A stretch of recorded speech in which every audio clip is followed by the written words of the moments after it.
All right, y'all. Y'all already know we got Frog in the house.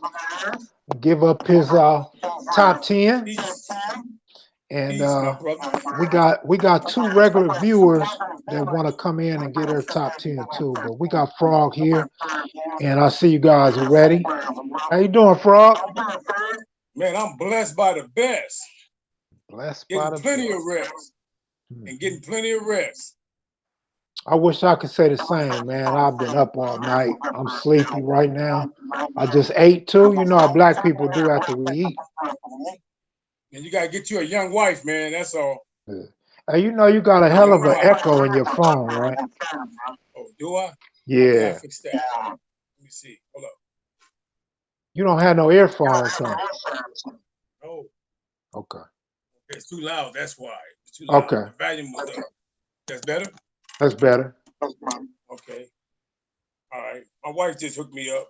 Okay. She's my technician, man, the technology lady. I don't know nothing about this. Nothing. So I how we mean, gonna do this? Hey, yeah. on my top 10, I like the way that other brother did it when he was pertaining to 5 and 5. Five for the Crips and 5 for the Bloods. So I liked it that. So I kind of like imitating him on that, you know, since everybody think I'm so biased, you know. So I'm gonna show them that I do have a democratic heart. You know what I'm saying? All Yeah. right. Uh, Okay. So I'm gonna start off with number 5 on the Crip side, Mustard Cody. I know him personally. We was in San Quentin back in 85, 86 together, North Block, East Block. And the brother is very, very highly intelligent. I have a personal relationship with him in New Folsom. Me, him, and Michael DeRoe, we all did Black August together. You know what I'm saying? Black August is a month where everybody come together as brothers on the yard, put all their beef to the side, and they come together in the black unity of it's like Black Pride. You can even call it George Jackson Day. Everything that all the black people did in August, they celebrate that day in prison, the whole month of August. You know, Jonathan Jackson, he died on in the month of August. George died on the month of August.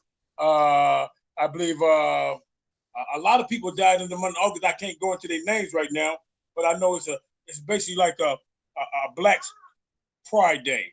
So me and Mustard Cody, we was there together in Quentin and in Folsom, and I like the way he gave the 8 trade gangster versus the 60. How he described the battle. The beginning of the battle was based on somebody being new to his neighborhood, not knowing that it's about getting down from the shoulders and gonna break out and start shooting. That was kind of like, uh, you know, that's kind of like off the chain, man. You would think that you would lace your people, man, day one when they come on the hood and let them know what time it is on certain things. You have to have do's and don'ts and wills and won'ts at the beginning of your foundation. In any organization or any gang, your rules and regulations have to be set off the top. That's why they have paperwork. So when they give you paperwork and you read that paperwork, that's on you. You know the consequences if you break that paperwork. Simple as that. So that was very interesting on Mustard Cody, how he gave the dramatic scene on how the guy didn't have no discipline to see his homeboys get whipped on or get into a head-up fight, but he had to break out and do that. And that right there cost a lot of lives, you know. So I'm gonna leave that to Mustard Cody, number 5. I call that dramatic battle of the 8 trade gangsters in the 60s. Number 4, I got to give it to Barefooted Pookie for the simple fact I knew Barefooted Pookie before he knew me or he even heard of me. Because I had homeboys that had run in with Pookie, and they used to talk about Pookie. They used to want to get Pookie at the Watch Festival back in 73, 74. He probably know a guy from my neighborhood. They call him Herman. Some people call him Herman the Monster. But Herman wanted Pookie real bad back in the days, and he used to, talk about Pookie try to get him at the festival. And when he used to say he was barefooted, I'm like, what, barefooted? Say, yeah, man, this dude is barefooted. He stay tailored up, and yeah, man, he's a factor. So I already knew Pookie day one back in the early 70s. He just didn't know me. Now, number three, I give it to Melly Mel, Santana Block. Very well spoken, intelligent brother. I like people that can have personalities of presidents and personalities of ambassadors, people that are well spoken, like Muhammad Ali, Malcolm X, Nelson Mandela, Martin Luther King. Those are my idols. Even Jesus Christ was a well spoken person. And that's what I'm into, man. I'm into people that when they speak, they have intellect and they have like, like you don't have to go to college, brother, to be intelligent. Malcolm X didn't go to college. You know what I'm saying? He came out of the penitentiary and the brother educated himself. You know what I'm saying? Because you can teach yourself, brother. All you have to do, brother, put your spirit into it. Your spirit, man. If you put your spirit in anything, you can do anything you want on this earth. If you put your heart and spirit into it. So I like Melly Mel's spirit of intellect and well spoken. Oh yeah, and just for the record on Melly Mel, I also like that he mentioned my triple OG homeboy named Pee Wee, the founder of Compton Linwood Bounty Hunters. Back in 1974-75, Pee Wee left the Nickerson Gardens and he went out that way and he started Compton Linwood Bounty Hunters like in 74-75 with the Brown Rags. My crew went out there and we kind of like kicked it over there in Ludus Park with them. But I didn't know that the mob was the extension came off later off from Compton Linwood Bounty Hunter. I remember us going over there and hanging over there by the driveway in Compton, but I didn't know that the mob didn't exist at that time. So there were bounty hunters over there even before the mob exists, because my homeboy, Big Nose Pee Wee, started that in 1974-75. And I like that about Melly Mel, giving a shout out to Pee Wee. Number two, I got to give it to my boy Cukes. Cukes, we kind of like got something in common, which is being hardcore or trying to be soldiers or being soldiers in positions that your life is on the line. That's when you have to really be a soldier. There's no in between. When you hit Quentin and Folsom, you know what I'm saying? You really know what the prison life is really about. Or even Tracy or Solidar, you even found out what the prison life is really about. As far as his street history, oh, he's very good with his street history. He has a lot of street knowledge dealing with the street history.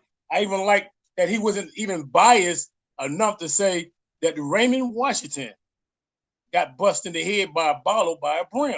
See, when you do things like that, that makes you feel like you're on my level, because my level is this: ain't nobody untouchable but Jesus Christ, and he even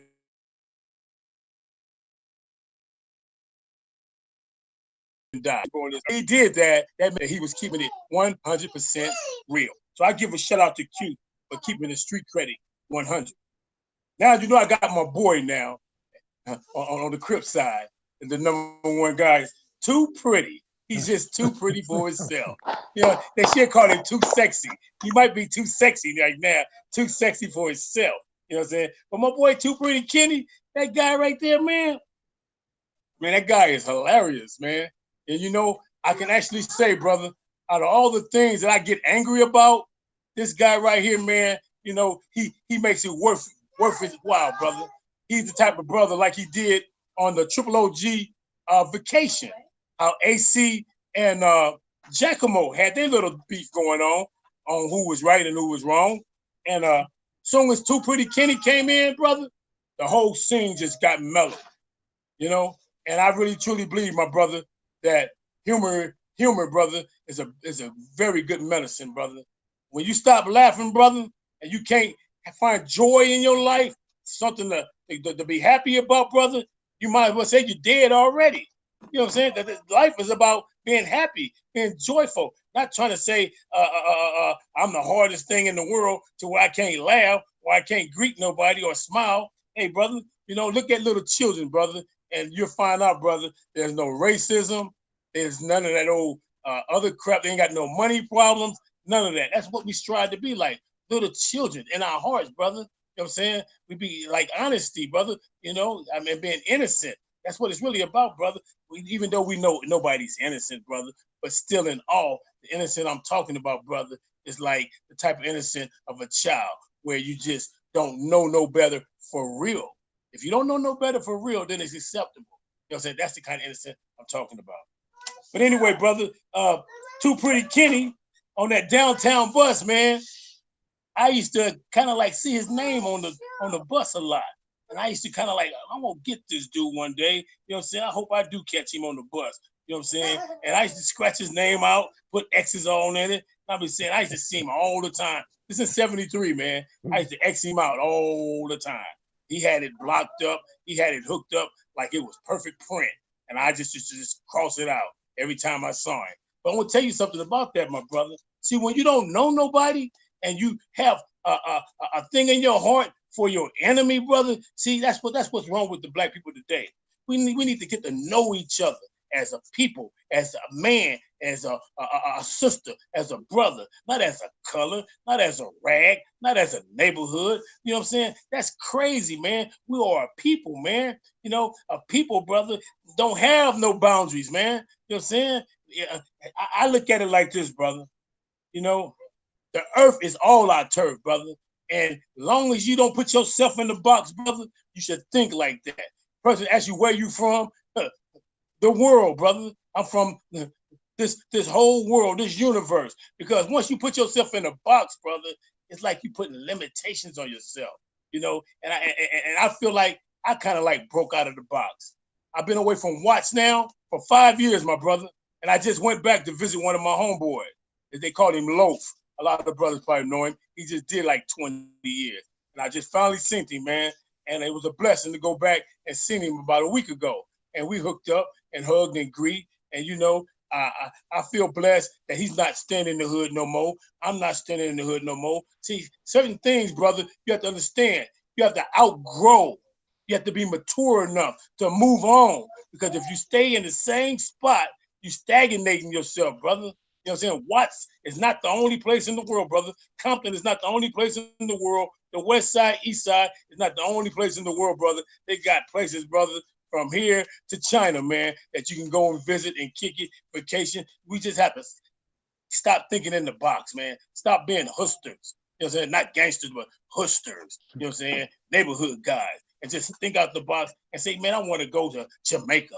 I want to go to Hawaii. That's what life is all about, man. It ain't all about just staying in the hood and hanging out on the corner and talking about who we gonna kill and who we gonna have sex with tonight and how much weed gonna smoke. That ain't what it's about, brother. Life is about being joyous, brother. When people get rich and they have a lot of money and they get old, you know what they want to do? They want to travel the Travel. world. Yeah, you want to travel. That's right. They Hey, want to travel. send mine a Loaf, man. He was locked up with one of my road dogs, so I spoke to Loaf a lot while he was down. Okay. Brother Loaf, man, he's solid, man. You know, I even asked him did he want to do one. And he said he was cool because he on parole right now Right. and he's trying to keep a low profile. And I Mhm. had to think about that. Right. Okay, now I'm gonna go to the blood side. I'll give him my top five, all the way from 5 to 1. Number 5 is Carson Pyru, Keith the Peddler. I like him. I don't even know the brother, never heard of him in my life. But I I like the fact that the brother is keeping it 100% real. And the realness that he's keeping it is that he's just like AC. Excuse me 1 second, Kev. My wife wants something very important. I gotta give her this money order. Yeah, man. So that's Frog. He gave a cool little breakdown for the Crips. Uh, we'll see what he talking about on the blood side. Uh, I know he got to have AC at the top. He love him some AC Babalu.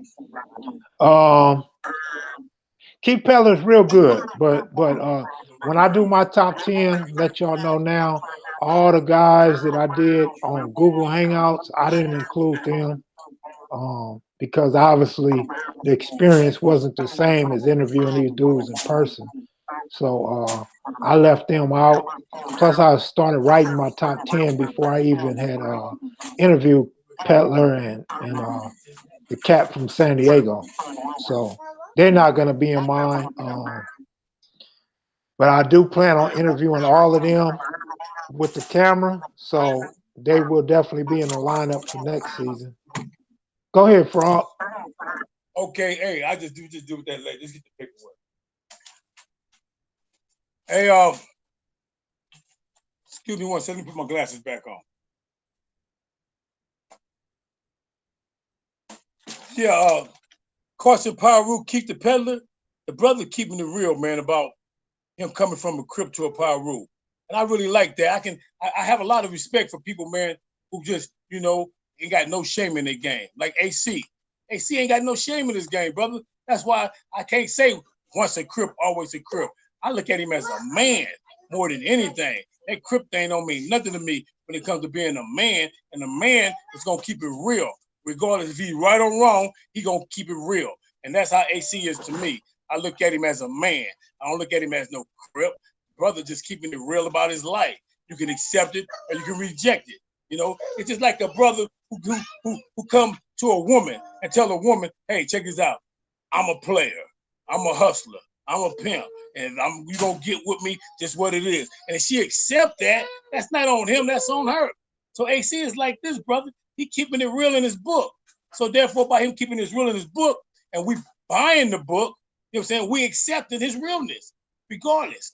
Some people might say, oh, once a Crip, always a Crip, or whatever, man. But me personally, brother, I believe that we need to be more mature than that and come to the knowledge of knowing that we all go through our experience as gang members. It's a blessing that the brother survived, man. And the reason why I say that, because, man, I know about the war that was going on in Compton in 73. And then they was at it, man, and AC was in the middle of the storm. He was that guy, man, that was in the middle of the storm.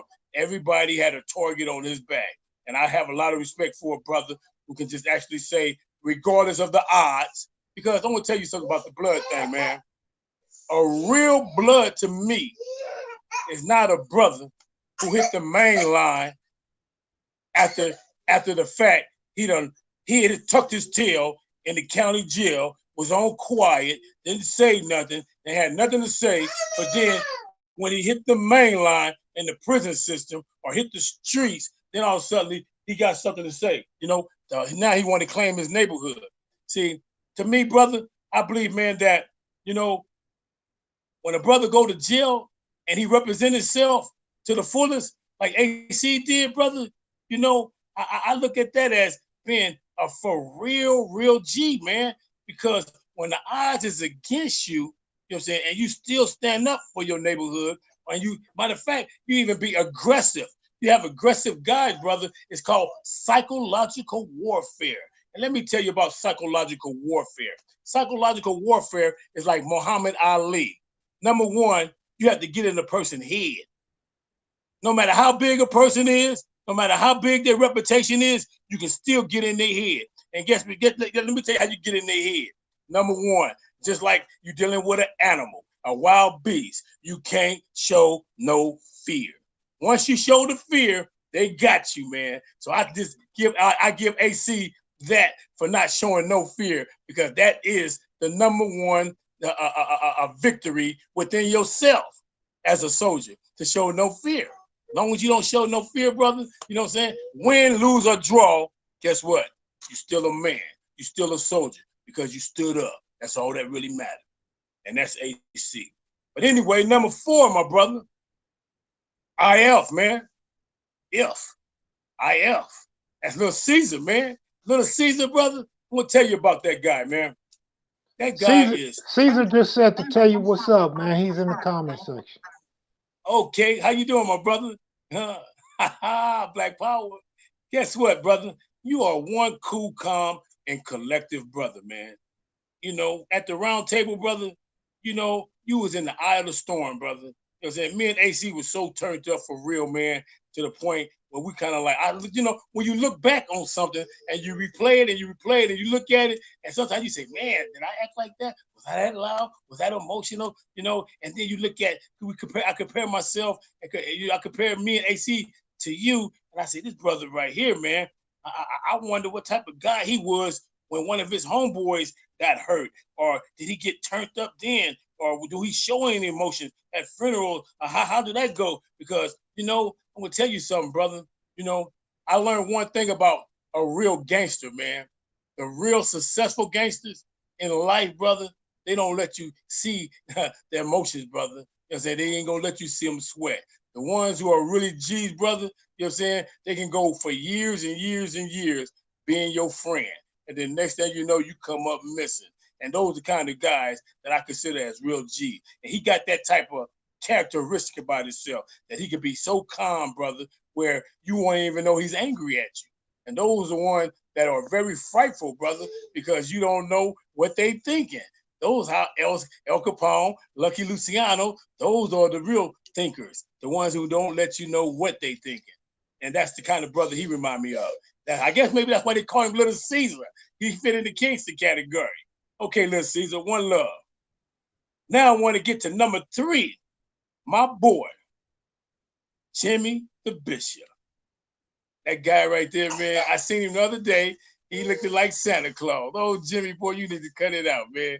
Oh, Jimmy say, he was in Watts, man. Say he was looking at the Nickerson Garden and thinking about me. But Jimmy, I've been thinking about you too, brother. And I want to let you know, my brother, the Lord really bless you, brother. You know what I'm saying? Because some people, brother, don't survive through no type of wounds. You know what I'm saying? If it's time for you to check out, it's time for you to check out.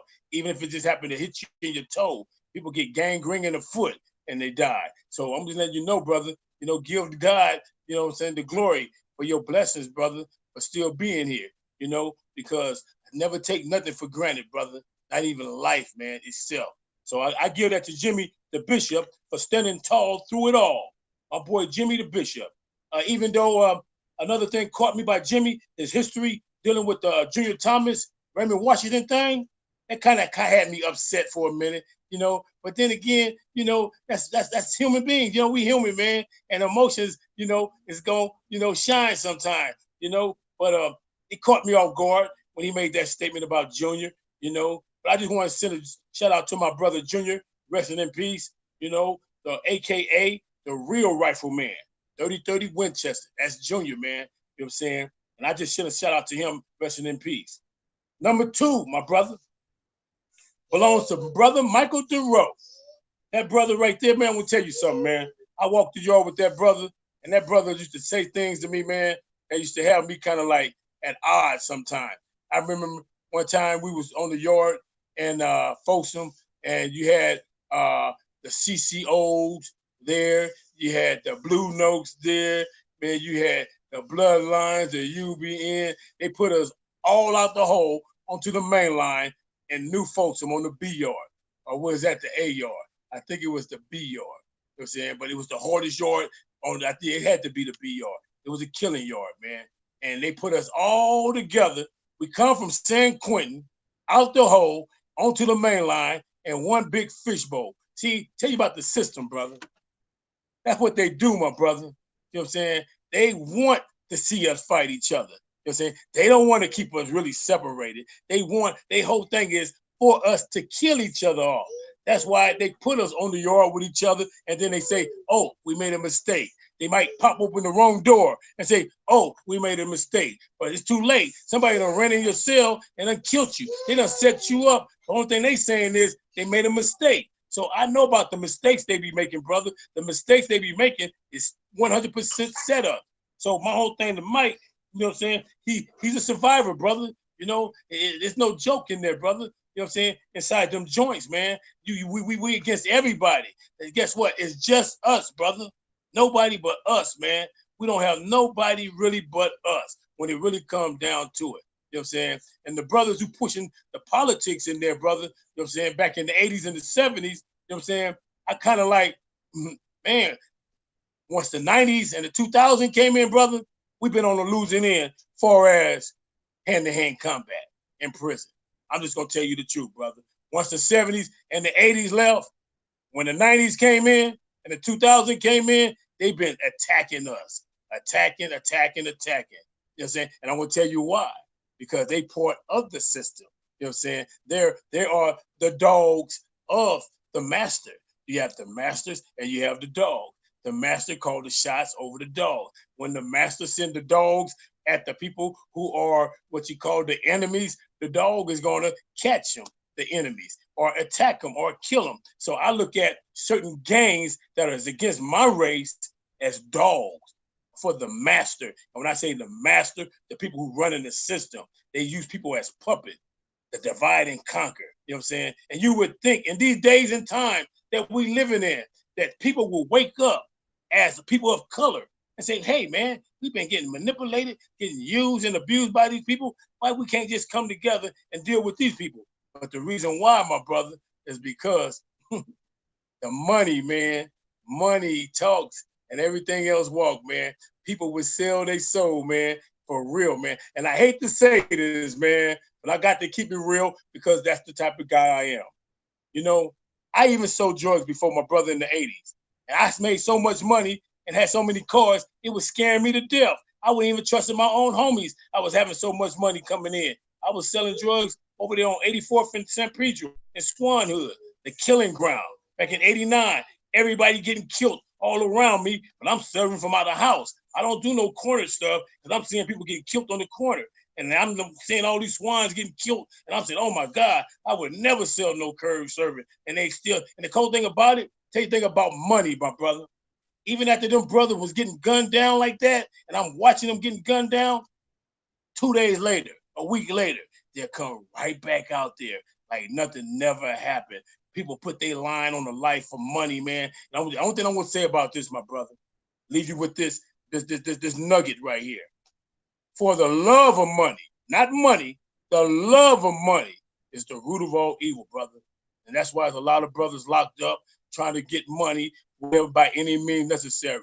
And we have to understand, brother, that money don't make us, man. We make money, man. Don't let money rule you, man, to do something stupid. You know what I'm saying? They got cameras everywhere. You know what I'm saying? You're not finna get away no more. Them days are over with. Technology is running this, man. You're not getting away. Watch 48 hours. You're not getting away, man. They will follow you from a camera, from a bank robbery, all the way to your house. They don't have to do no high-speed chase no more. All they got to do is just follow the cameras. That's all they got to do. Follow the cameras, brother. So I'm going to give everybody advice, brother. You know what I'm saying? Think before you break the law because Big Brother is watching. Okay, Michael DeRoe intellect.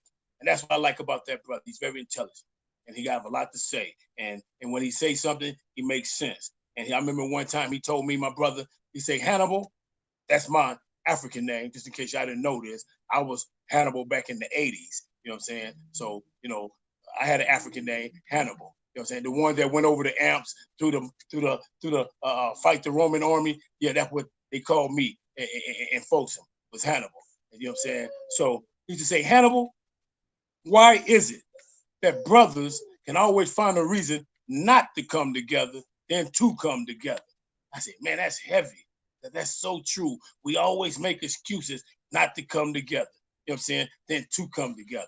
The main reason that I found out why we make excuses not to come together is because we don't know how to let it go. We grudges, man. You know what I'm saying? People hold grudges, you know, and you have to let them grudges go, man. You really have to let them go. Let them grudges go, man, and hug your brother. You know what I'm saying? And what I mean by hug your brother, I mean Crip blood, whatever it may be. You know, yeah, you can hug each other for the simple fact, man. Guess what? When the Union Army went to war against the Confederates, they were like brothers, man. Brothers fighting against brothers. And guess what? Them white folks killed 1 million off in the name of whatever, slavery or whatever it was, politics, Abraham Lincoln, whatever you want to call it. But 1 million white folks died from the South and from the North fighting back in the 1800s. And guess what, man? They came together in unity and started one nation after they had that big war, losing millions of people. And we'll tell you something, brother. Really, united we stand, divided we truly fall. So you got to know how to let it go. Even the Klansmen, they forgave they forgave the Union and became Union themselves. You know, and I truly believe this, my brother. I believe this with all my heart. If you can't beat them, guess what? You might as well join them. And what I mean by join them, brother, I mean join them to the point to where if you ever seen a movie called The Spook That Sat Behind the Door, if you ever get that book, read that book, brother, The Spook That Sat Behind the Door. Let me give you just a little insight on the spook that sat behind the door. There was a government agent, CIA, FBI, whatever you want to call it. He was the only brother back in the 60s that was a part of their system. But what he did, he was spying on them for the real militant brothers, AKA Black Panthers. So he was giving the Panthers all the information so they can have the intellect on the FBI or the CIA. So they would know where they at and they can attack them. So I'm going to tell you, my brother, you know what I'm saying? Hey, sometimes you can infiltrate just like they infiltrate. You can infiltrate. How you think the sister named Asata got out of prison? She had some prison guards come in undercover. Liberation Army came in there and broke her up out of there. But they posed at security. They posed at prison guard. And that's how they got her up out of there, because they infiltrated her. They infiltrated for her to get her out of there. Now, just like they infiltrate the Panthers, guess what? Black people can infiltrate them too. That goes both ways. So, brother, use your head. They use theirs, use yours. Last but least, AC, Baba Louie, King Baba Louie. Now, guess what, man? That brother right there, man, I'm going to tell you something, man. I understand why people be arguing about controversy with AC book and this and that. But I'm going to tell you the truth, my brother. And those who know me know that I speak from the heart, brother. I don't pull no punches. I put AC on the stand too and cross-examine him because that's the type of guy I am. But AC and the Bono Rules, brother, that brother is 100, man. He's talking the real, man. I know about Ray Boyce being there. I know about Kenny Trash being there. I know about Mario Gray being there. I know about Punkin being there. I know about who else? Winston being there. Hey, check this out, my brother. They had Brims there too. You know what I'm saying? When the Bono Rules was out. When they came out, brother, they paroled in 1976. I'm going to show you this picture right here. They came home wearing red bandanas and red high top all-stars. And these guys in 76 was 20 years old at the time when they paroled from out of YTS. And I'm on the picture with them, greeting them, holding a radio. I was 18 at the time. So these guys are originals, man, that came out with the red bandana. Just like LB and Little Vince, they had their red bandana and they Pendleton Dome. Those are the original Bloods, man. You can't take that from them. Give them their props, man. They was in there dealing with Mac Thomas, Jamel.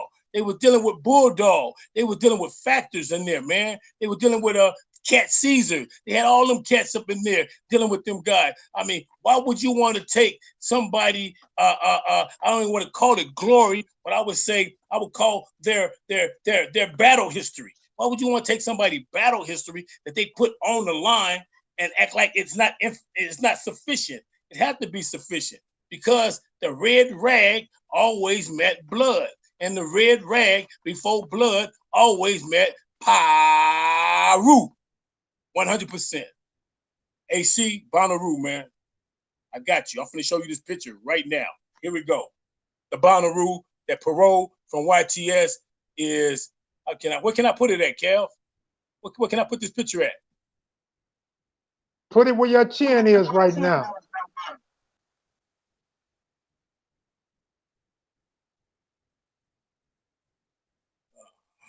Back it up a little bit. There you go. Okay. That's me right there. That's me with a radio in my hand. And this is in 1976. I got a white sun visor on with a radio in my hand. And we're looking up toward the sky. That's Hard Rock in the black shirt with the red bandana on his head. He pointing up at the sky. And next to him is Terry Moses with the red Converse on. If you can see the red Converse, it's kind of hard, but he got red Converse on. And then in the leather coat, that's Neil Matthew, right there in the leather coat, next to him, standing up. he was there in YTS at the same time with TS, with AC. So you got Hard Rock, you got Terry Moses, and you got Neil Matthew, and there go Coco in the background, pointing up at the sky, and that's the one that's on the picture with Ray Boyce inside AC book. But all these are factors, man. On this day, Coco was 21, Neil's 20, Terry Moses 20, Hard Rock 20, and I'm 18. So right today, these brothers would be like 62 and 63 years old. You know what I'm saying? Hey, The same Frog, he age got as on Chucks in the middle? those red R-Stars, man. Red Converse. And yeah, 1976, he came home from YTS. They came home representing Bonnaroo. They was even talking about the Bonnaroos. I heard them speaking on the Bonnaroos, but I didn't know exactly that it meant that they was banging together with the Power Rules as far as dealing with that issue. How I found out, how I put the connection together, man, is when Little Vince came home. You know what I'm saying? When Little Vince came home and I showed him the pictures, I actually knew what was going on. You know what I'm saying? My homeboys at this time was around about like 15 deep, man. They were deep up in there. And Ray Boyce, man, was a no joke, homie. He was holding like some 20 or 21s, man. And that guy right there, he don't do no fighting, man. He just knock you out. You know what I'm saying? If you can stand toe-to-toe with Ray, brother, you know what I'm saying? I guarantee you, if the first one don't get you, the second one gonna get you, man. All you got to do is go to the police station and ask them how many police he knocked out. And I guarantee you, they know about Ray Boyce knocking out police. So, you know, what AC is talking about in this book, man, the way I look at it, I see that the bounty hunters was the backbone of the Power Rules because they was the deepest and they had more guys that was the size of AC up there with them. Little Vince and LB were small guys, but they were standing up for theirs. But man, those bounty hunters up there at the time, brother, was holding like 18s and up, you know? And I'm gonna tell you, brother, back in them days when you had arms on you, wasn't nobody quick to run up on you back in the 70s when you had arms on you. You know what I'm saying? 18 and up, brother, you kept the wolves off of you. And with them 18, 19 to 20s. So the way I look at it on AC, brother, he was big enough, you know what I'm saying, to keep people off of him. So therefore, I give AC his soldier props, brother. You know what I'm saying? Hey, guess what, man? You have to be aggressive when you got a gang of people coming at you. Or guess what? You're going to end up running.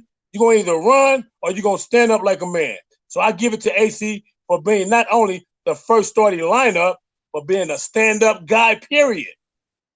AC King All right, Babaloo. Frog, we're going to go ahead and get to this viewer, and then we'll come back to you. Hey, viewer, introduce yourself and tell us where you're from, man. Uh-oh. Okay. Yeah, is it music too loud? I'm in Starbucks, Kev. My bad. No, you good. All right, cool. So look, my name is Zachariah. Everybody know me as Ziza Lees. I originally got introduced to the platform. You know, I had watched some of your old stuff, All Hood publications back in the day, but you know, the Nugget interview is really what turned me on.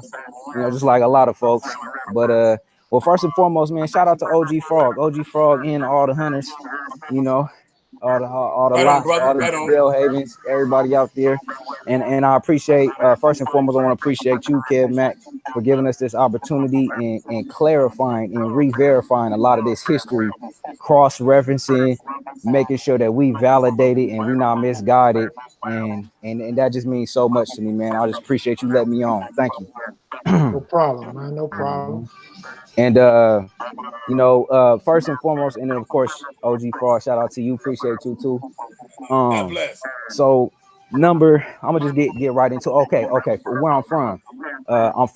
Originally I'm from San Diego, California.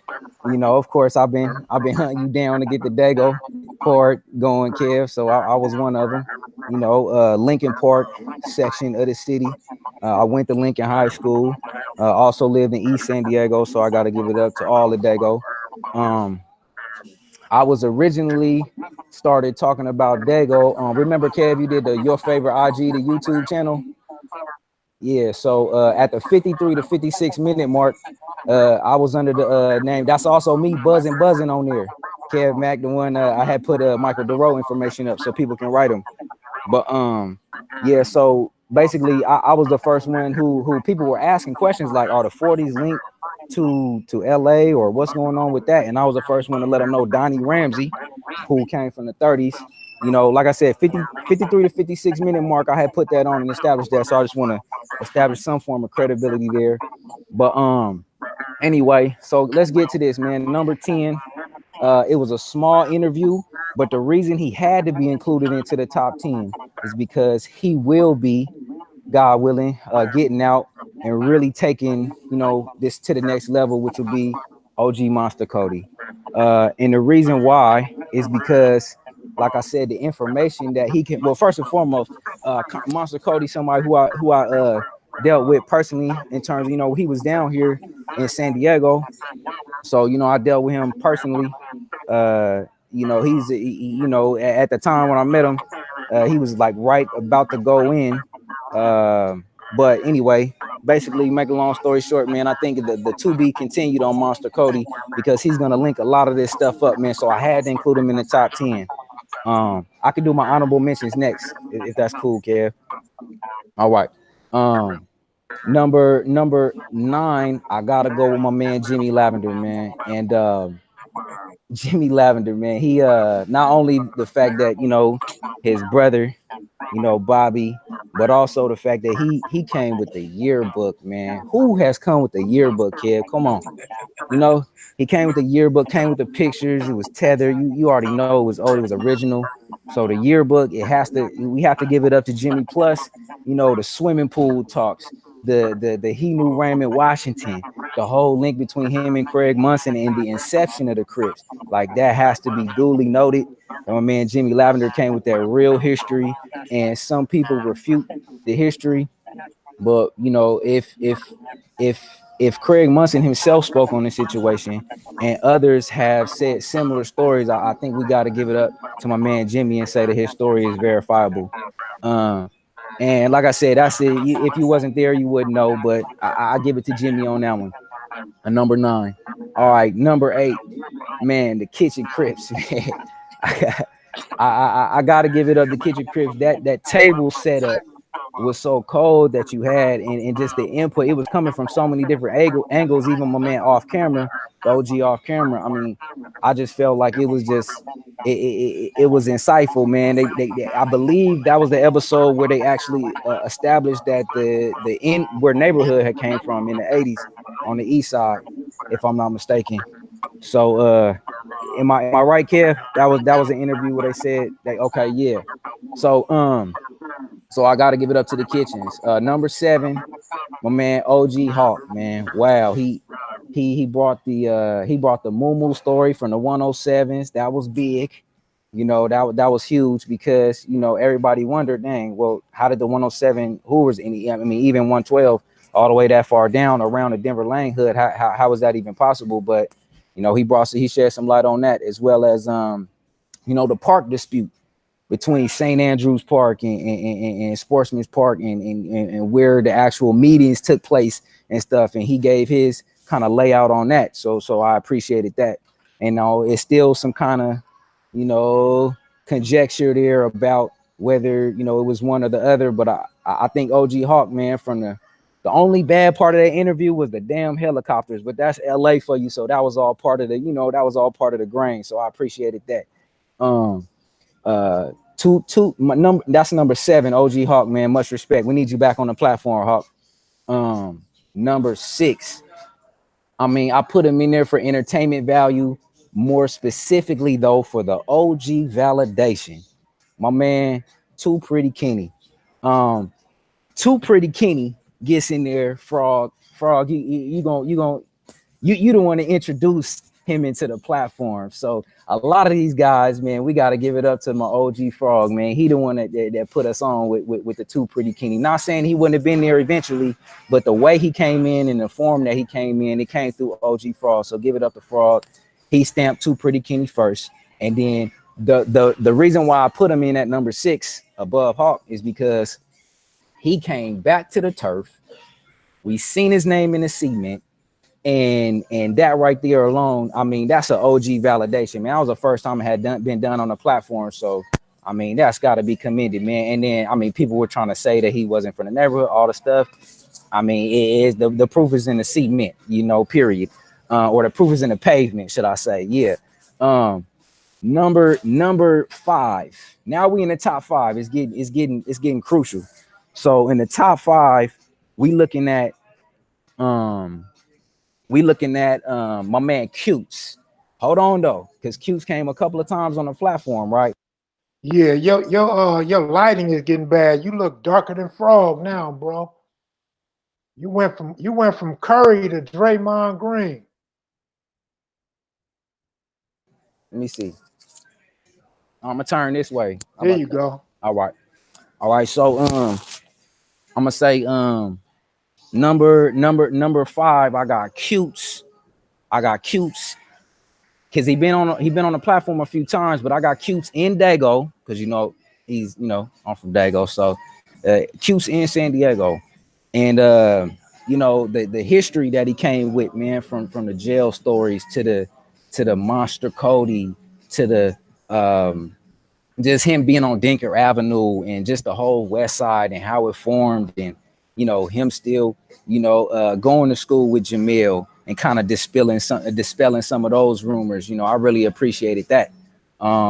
So yeah, man, OG Cutes, man, sitting on the bench, the park bench, with the water in the background, man, just giving that real, true, authentic history of somewhere there. So shout out to OG Cutes, Magnificent Seven. So I got to give it up to you. And number 3, I gotta go with I gotta go with no, I'm sorry. Cuse was number 5. Okay, Cuse was number 5. Number 4, I gotta go with OG Frog. You in my top 10, you been there. Never been square. OG Frog brought us names like Michael DeRoe, brought us the Two Pretty Kennies like I aforementioned before. So just the history between the bounty hunters. He gave you information about the Carver Parks right across the way. He gave you information about just basically all the originals that was running back in the days. I'm talking about the Watts festivals. I mean, he just gave you the rundown. And like I said, he birthed a lot of the information. And just not only even that, like the way he actually speaks about the game, or did I say gang banging? The way he talks about reform and how we should kind of like change our ways, and how we just approach this whole thing and how we look at it, man. You got to give it up to OG Frog, man. I mean, so he's in number 4, man. OG Frog, man. I appreciate you. Thank you. And then also number 3. So I gotta give it up to my man OG Kurt Dog. In the 40s, rolling neighborhood 40s, San Diego, SDC. My man OG Kurt. And I mean, kind of just because San Diego is in a pivotal position on the West Coast. I mean, we right by the border. So any and everything that comes from back in the day before they had all the hydroponic and high tech marijuana and things of that nature. My man Crazy, shout out. You know, the brickweed, the Mexican brickweed, the bundles, the pounds, that stuff was pushed through Mexico, Baja California. That's where we from. You know what I mean? That's where me and Kev Mac from, me and OG from. We from Baja California, which is South California, but I'm talking about we right by the border. So a lot of this stuff that came into from the illegal drugs to everything came through us first. So a lot of the times people had to come get it through us. And even, but that's neither here nor there. But the bottom line is there's an establishment from Dago. Everybody wants to know, okay, why we the little brothers to LA? Okay, we the little brothers to LA. We are the ones who picked up first on the game, man. Then got you, of course, you got the IE, the surrounding areas around LA, a little bit closer to us. They, of course, they gonna pick it up. But we are the ones who took it. I mean, and Baba Louie verified us. Baba Louie said the main dudes that was running with him from the beginning, is dudes from San Diego, and the dudes on the outskirts, because a lot of the dudes in LA, they weren't really wanting to claim their neighborhoods when they were locked up, when this blood thing came into being. So, OG Kirk Dog, man, he got to get stamped, man. He provided the connection and really put on for us also, Kev Mac, you were asking, what's up with this Dago? Why everybody keep asking me about Dago? What's the Dago? And then now we got a real certified OG from Dago who now can tell you, okay, yeah, I ran in this this module with this person. I was on this yard with this person, and now, you know, we got the connection established. You know what I mean? And now it's stamped. You know, and Kev Mack said it was stamped because he said he cross-referenced the information. So now it's irrefutable, man. We can't. Dago is definitely in the house, and yes, we got, you know, all of our I guess you could say gang banging ways or whatever, or the way we represent our neighborhoods and our turf. We got that from LA. You know what I'm saying? We never hid that fact. You know, of course the politics is different. Politics is different, but at the end of the day, I gotta give it up to all. First of all of San Diego, Skyline, Little Africa Power Rule, Emerald Hills, Lincoln Park, East Dago Mob, West Coast 20s and 30s. You know, shout out Lil Oski, Big Oski, Oyanti, all my neighborhood 40s, because you know, I mean, this is what this is about. He represented the 40s, so I gotta shout out the 40s. You know what I'm saying? Damaris, all the homies. Hey man, you did where I'm at. You hear me? Yeah, I can hear you. You doing way too much now, man. Okay. You naming everybody in the white pages in San Diego. Yeah, my bad. Okay, I got you. Look, check me out. Okay, I'm on the number 2. Number 2, I'm gonna keep it short and sweet. My man Baba Louie. I mean, everybody got him in the top. You know, and the reason why is, you know, everybody knows he's coming with the history. He's being challenged. He's taking down all fades. He was there from the beginning of the Crips. He was there from the beginning of the Power Rules. And I guess, I can't say the beginning of Power Rules. I keep hearing people say that. I'm not gonna say the beginning of Power Rules because he ain't say that. I'm gonna say the beginning of the Bloods. I think the Power Rules Street Boys established a little bit before he came. But that's it. That's all I'm gonna say on OG Baba Louie, because I extended my Dago hand. All right, number one, I'm gonna go with the OG Picnic. The reason I'm gonna go with the OG Picnic is because we need more of that. Kev, you was on to something with that, man. We'll come with the OG Picnic, bringing all people to the real live round table, you know, and getting this real history out there, man. And that's it. That's all, man. With everybody a conglomerate, everybody coming together. I mean, somebody needs to really sponsor that. So if we all need to get together, get Kev Mack a big fat check so he can get everybody flying out, get him established. You know what I mean? Something nice and comfy. You know, the OG Picnic, man, that's number one. And that's because we need some more of it. Of course, we got to have a separation category with OG Bird coming with it, Thunderbird, the original, you know, and it's because he established the Latino link. You know, he established just basically he put on for the Slossons. He let everybody know what was going on prior to the inception of the Crips and Bloods, which I really appreciate. So from the low ride and everything, I mean, he just gave it up. So I got OG Bird, and that's it, man. That's my top 10, man. Appreciate it, Kev. Thanks for letting me come on, man. Yeah, that was good, man. Appreciate it. Yeah, that shit was real good, bro. Yeah, that. Other than you stressed that San Diego a mile, boy. Man, come on, man. You made sure you put SD on the map, man. You put us back on the map, man. I thank you, man. I just had to touch on it, you know. Man, what up, Frog? What's up, Frog? I think I fucked Frog's mic up. Let me see. I fucked Frog's mic up, man. I don't know what I did to your mic, Frog. I'm gonna have to kick you off and bring you back on. Hey, but that was a good top 10, man. You did your shit. Man, appreciate it. I'm back to Steph Curry now, ain't I? I mean, that's what they call you in the comment section. Oh, yeah. Actually, Little Caesar said you look like Q's little brother, Rusty. Rest in peace. Yeah, hey, that's what I was going to say, too, man. Hold on. I forgot, man. Number 5, Q's, man. I got to put it because he put on for the light-skinned dudes, man. We some of the hardest ones on the low. They just, don't let, we just look like this. Yeah, man. That was pretty good, though. You came in, did your shit. Appreciate it. I'm in here, man. Listen, can I tell you, we definitely need some of those dark blue hoodies. I was getting at you earlier today about. Oh, okay. All right. We need the dark blue hoodies for the homies. The homie want to order like 5 of them. We need them Kelly green ones or dark green ones, whichever one. And then You might as well throw some orange in for the grooves too. You know what I'm saying? They might want some of those. Look at you. I'm trying to get some olive green, man. Them olive Right. green look like fire. Yeah, that man. I'm functioning with it, man. Well, you bringing Frog back on now? Yeah, Frog don't know how to get back in. I think his kid's mom left, so he lost without her. Hey, I gotta say this, Kev. I gotta say it. My homie's gonna kill me.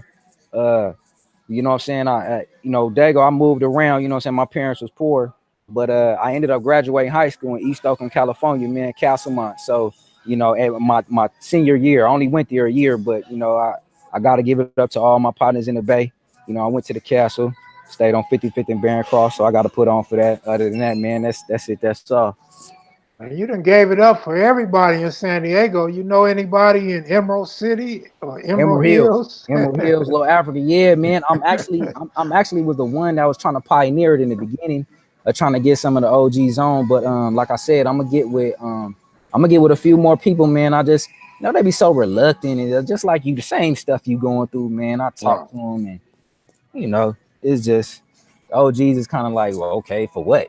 I'm like, man, some Right. history. Okay, well, the history's in the past type thing. And I'm like, oh, okay. Well, Right. Well, it's all good, man. I appreciate you, bro. yeah, man. I'm gonna All right. holler. All right, peace. All right. Hey, y'all, yeah, all you other motherfuckers that's talking shit and didn't send your email address or I sent you a link and you motherfuckers didn't answer, middle finger to you. It's easy to criticize, but then when it's time to put your face out there, put your name and your face out there and your rhymes and reasons, it's a whole nother ball game. So quit hating on everybody, man. You know? And then if I didn't let dude carry on, we'd be out of here already. We'd be gone already. Shout out to Curtis Howard. Shout out to the San Diego 40s if he didn't shot him out enough already. And it's a shame that Frog don't know how to work his phone and accept the invite because I know Frog had a lot more to say. So I'm trying to send Frog one more link, man. I shot him 3. And then Little Caesar, what you doing, Little Caesar? I know you got a response to some of what Frog said. Let's see now.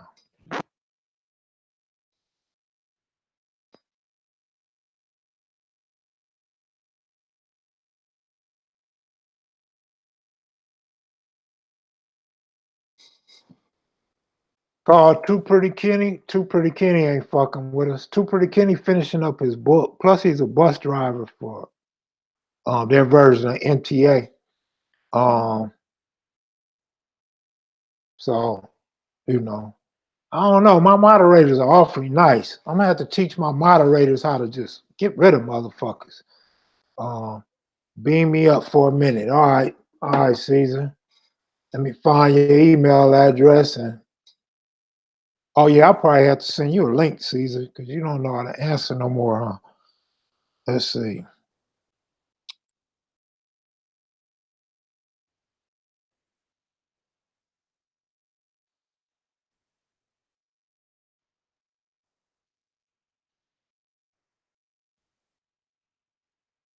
Give me 1 second, you guys. I'm inviting little Caesar on here.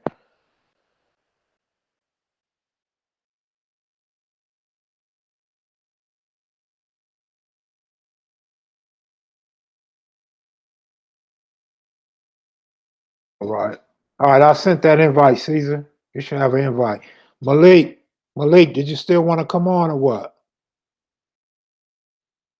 All right, good looking out, Malik. I appreciate it. But you can come on and get your top 10 if you want, Malik.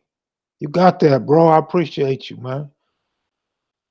All right, little Caesar ain't answering, so let me send it to his email. Let me send little Caesar an email real quick, y'all. Okay, so I don't really have nothing lined up for the rest of this week, but we do got my top 10 coming on Sunday night, y'all. So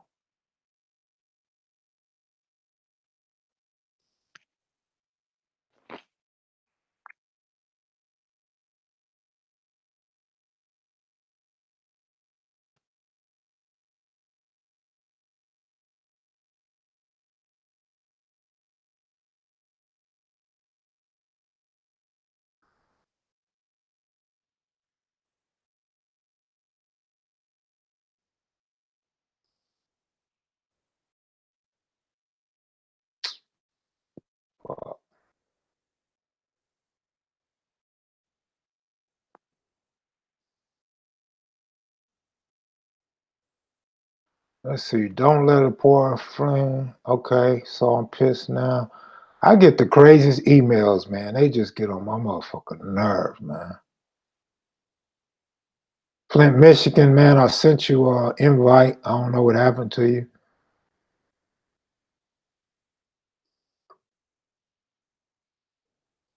All right, so Caesar, you should be good, man. I sent you one to your email. Seen a 187 yesterday. Shit scared me. Bounty on a frog disappeared, man. He don't know how to accept the invite. His wife had to go somewhere, so his wife does all his mechanical work. He told you guys. Yep, it's a shame Frog's gone. I know Frog had a lot more to say. He was wired up. There go Little Caesar though. Little Caesar got that blue shirt on. I got the red shirt on. What's up, brother? Oh, nothing, man. This is my, I think this is my Bob Marley shirt. One of my Bob Marley shirts right here. Okay. Yeah, what's going on, brother? We can't get Frog back in here? Frog's not answering his invite. I don't think he know how. He said his wife answers it for him. Okay. Yeah, man, it's all good. Been working hard, brother, and I'm enjoying it. It's really good to hear a lot of the people that are watching the platform and how they sit back and they're analyzing all of this, and it just lets you know you got a far reach, and it can't do anything but get better, brother. Uh-oh, I can't hear you. Yeah, I have my Oh, mic off. I appreciate it. I mean, you could tell by the numbers. We getting basically 400 views every time we go live now. The likes on the videos, they getting up there. They reaching 1,000. Not on the live, but after the lives are done. So we getting up there. The audience is growing. I think the best move I made so far, besides downloading this Google Hangout apps, is actually letting the viewers participate. Seems to be drawing a lot of interest. Welcome back, Frog. Little Caesar want to holler at hey, my Okay. brother. Hey, what's up, my brother? My brother, what's going on? Oh, life is beautiful, brother. I you. love. I Hey, love. hey, Go, Frog, turn go your ahead. volume down, Frog. You got a big echo, man. Okay. There we You hear me go. now? All right. What's up, Daryl? Hey, man, it's all good, brother. How's life out there on the East Coast? Oh man, hey, it's getting chilly. You know, last week, it's something in your background, I think, bro. Yeah, Frog got his volume up or something, or he's sitting in Yeah, a I'll turn it glass on. chamber. Like did y'all used to watch Maxwell Smart, Agent Oh 86? Oh man, and yeah, the shoe, you don't know nothing yeah, about the oh shoe, shit, man. I know everything about yeah, Agent 86, man, and 99 and Siegfried, Chaos, Control, the Chief. I know everything about that show. uh, hey, there you So go. what? I got it now. Is it all right? Yeah, it's better now. Yeah. Hey, what I was saying, Frog, man, we got snowed in last week. Power went out and everything, man. But we made it through. Had heat and everything, so we made it do what it do. Hey, you don't survived a couple of hurricanes coming through there, huh? Oh yeah. Hey, Can't do hurricanes, that one. earthquakes, you name it. Hey, that's where you need to keep your phone so we can see your whole face. Yeah, okay. Hey, Hey, so what's Frog. going on, man? What's Hey, happening? you remember my homeboy Nasty Ed? Was he I in there never with knew him y'all personally. in TS with y'all? I think. I was in NTS. I was on the streets. Okay, okay. What about you know my homie Ayapo, right? Dirty Red. Yeah, I know him personally. Yeah. I speak to him pretty Where's often. Where is he located at today? He is at Ironwood, I think it is. Man, hey, how old is that brother? His birthday is this month, so he's about to turn 62. And he's been locked up since he was 18. Okay, him and Dickie Bird. So he been down what, 70 what? Since 74, I think 74. Cause he's like he got locked up when he was 18 and he ain't seen the light since then. Hey, my homeboy Dickie Bird, he introduced me to Red when I was on the main line in 79, San Quentin. Dickie Bird, he been gone. Dickie Bird and Shorty Ray, they been gone since 77. Yeah. That's the longest, those are the longest people that I think been in prison since 77. Yeah, and you know, Red did like 38 or something like that in the shoe. In the shoe, is he still there? Pelican Bay. Nah, he just got out about 3 years ago. Hey, they had I think they had a hunger strike, and that did a lot for them. Exactly. That's what got them up out of there. The hunger strike. They stuck together. That's right. They stuck together, and that's the reason why they haven't been a lot of violence between the Serenos and the blacks in L.A. Exactly, because it was everybody had to stick together on that one. LB Lorenzo Bennett, he was a part of that in there. He was a factor in that. He was a factor into that hunger strike. You know. Yes, sir. He stood up. He stood, man. You know, you got to stand up, man. You know, yes, sir. You got to. You got to. And the same thing. Go ahead. Hey, Frog, a lot of people wanted to see what more you could tell them about Too Pretty Kenny, but you got a bad echo, man. It's getting kind of irritating. How bad is it? Is that bad? You want me to let me see something. Hold up. Let me see. Can I turn this volume down? Yeah, that's what it is. It's probably bouncing off them walls. You hear me better? Is it better? Yes. Much better. Is it all right now?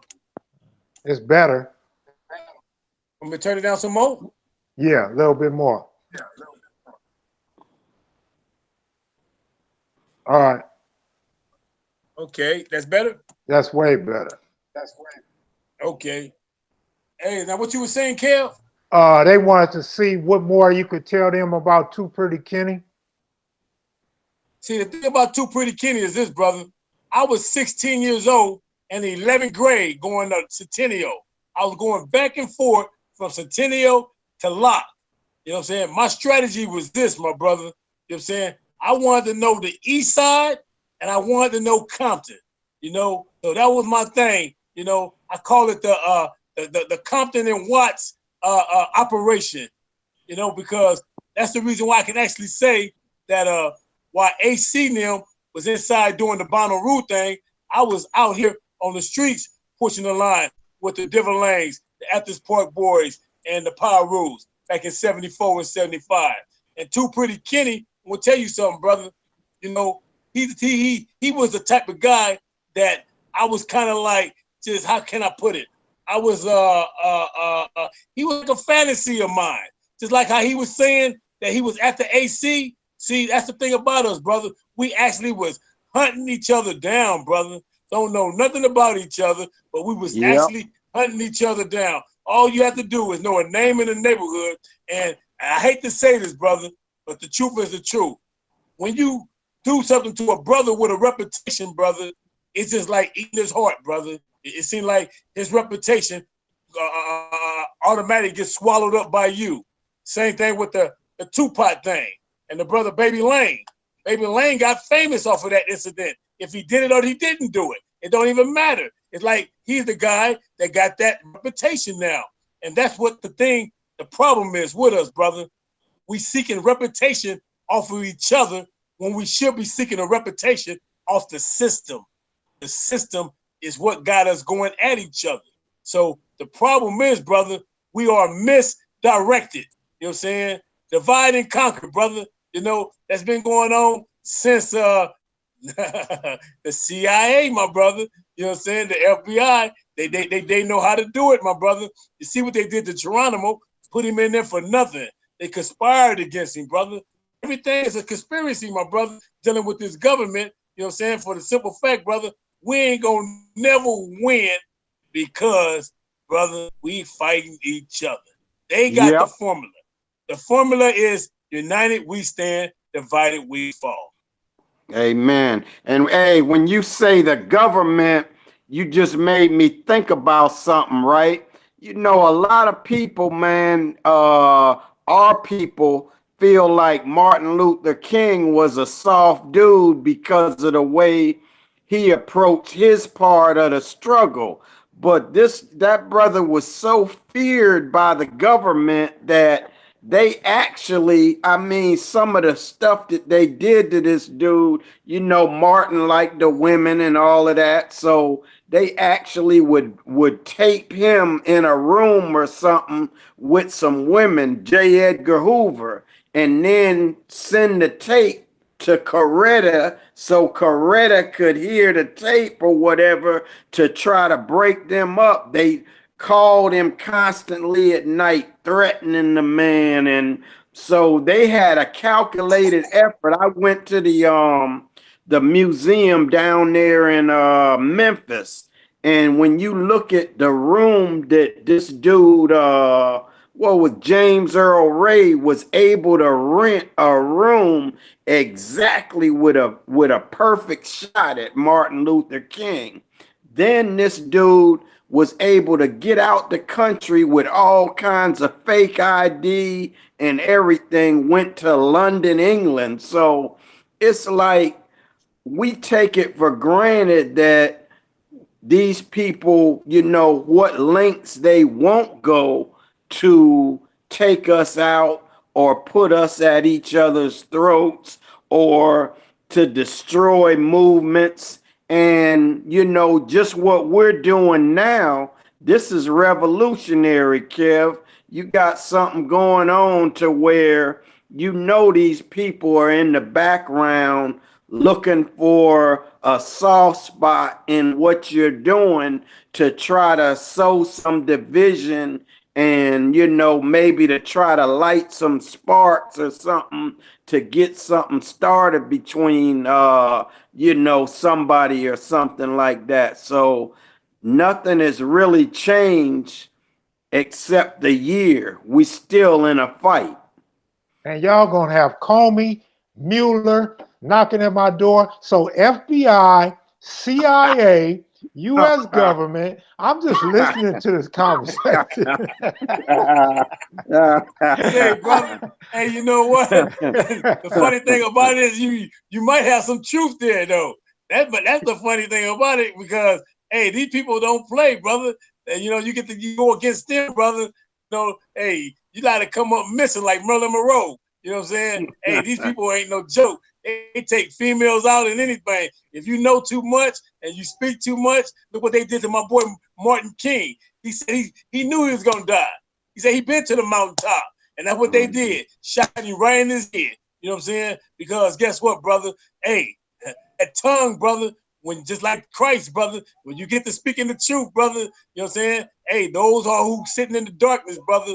They want to put you in the darkness. Literally, brother. You know, the only way they can win, brother, is through assassination. Assassination, brother. That's how they gonna win. And that's how they been winning. Assassination. They did it to the Panthers. Look at us. You got a good point, Caesar, because you never really know who's in the comment section starting shit and dissing hoods and calling us the N-word or what I see a lot of dudes going off on the Mexicans, and we don't really talk about Mexicans like that. So it is kind of amazing that they be in the comment section going hard on Mexicans all the time. But what's even funnier to me, Caesar, is like on Instagram, everybody say I'm the most racist motherfucker there is out here. And they say I'm promoting the violence and promoting the racism. So Wow. them could be some people set in play for that shit, or we could just have Yeah. some ignorant black and brown dudes that follow us, man. So I think the best approach is to ignore people like that, and then it won't matter who they really are. You know what I'm saying? Exactly. But yeah, I'm conscious of that, man. I grew up on George Jackson and Malcolm X and all that old shit too, brother. So I'm hip to the intel. I'm hip to the tricks of J. Edgar Hoover and what have you.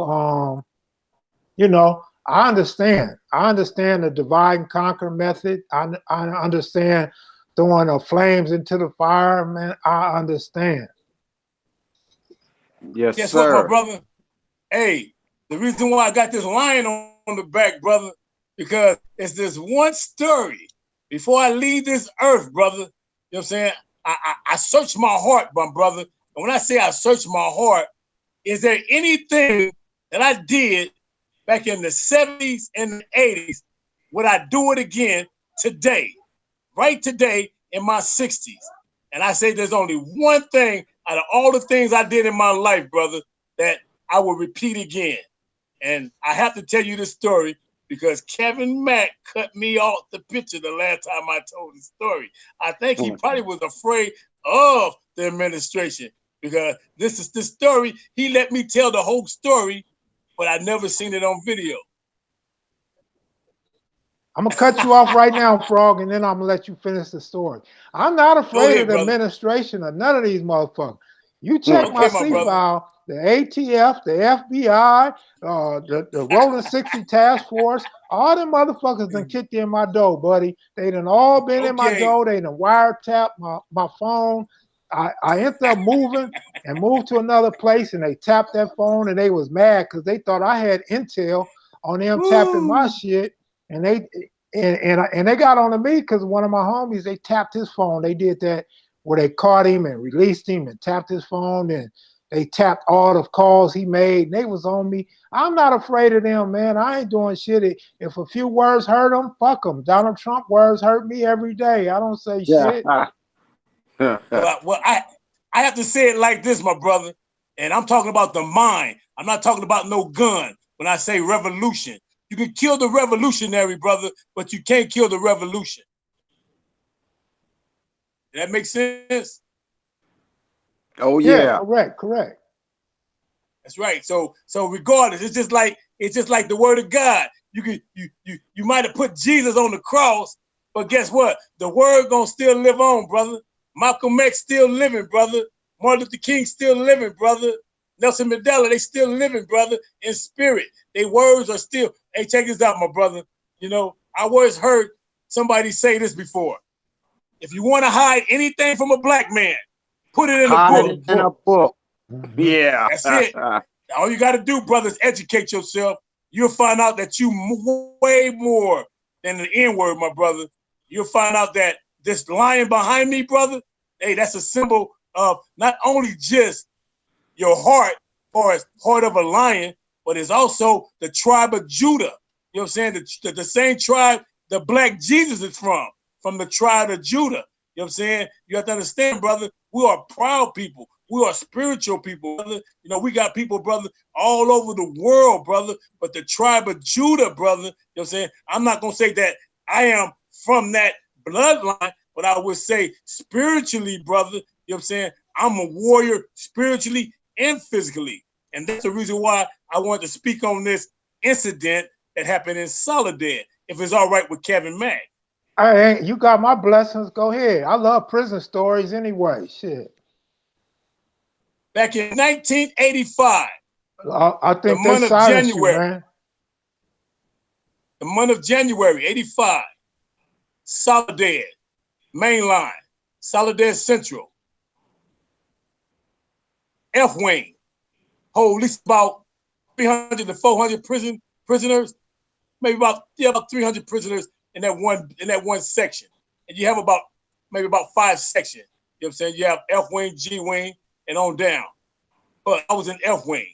And on Martin Luther King's birthday, brother, Stevie Wonder had a theme song going, happy birthday to you. And that's what people was playing back then.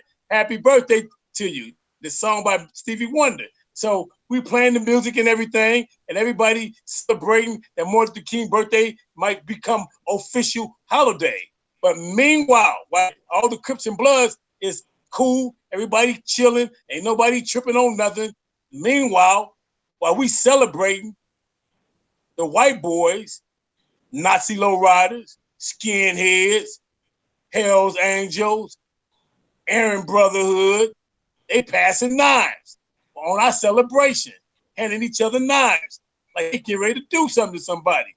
I get wind of it, and next thing you know, I want to know what's finna happen, man. If we gonna just let these dudes move on us on Martin Luther King's birthday, so I go holler at the Crips, and you got Big Herc from Hoover, he was there. You got Kryptonite from Compton, he was there. Big Puppet from Venice Showline, he was there. You had a gang of Crips there, brother.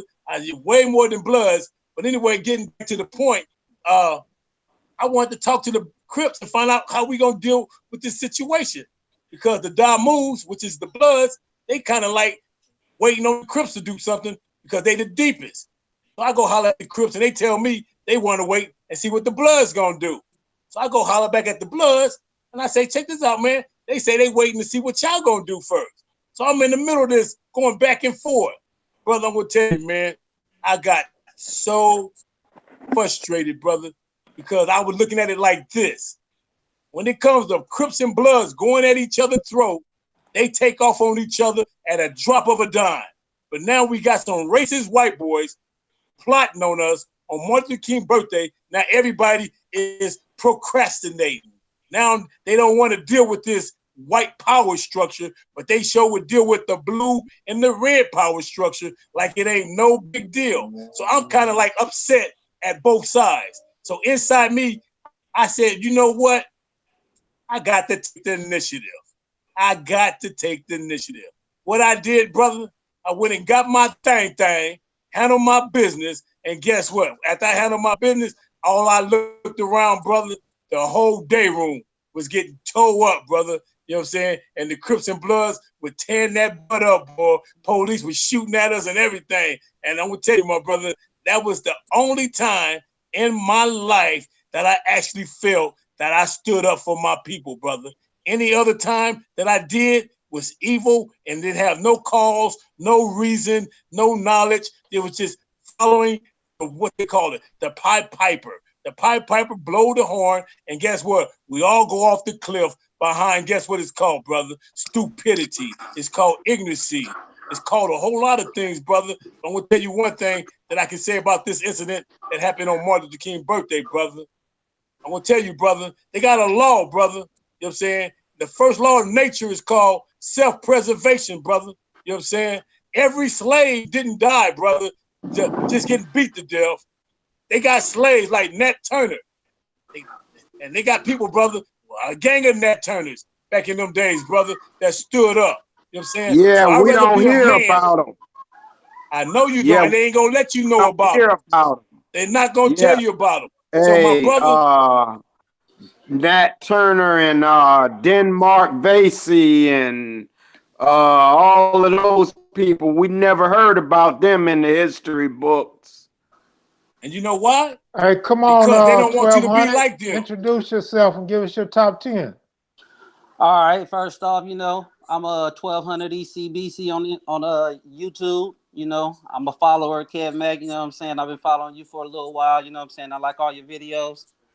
Shout out to the OGs, Triple OG Frog, Little Caesar. You know what I'm saying? How y'all doing? Black you know love, black love. Much respect, black love.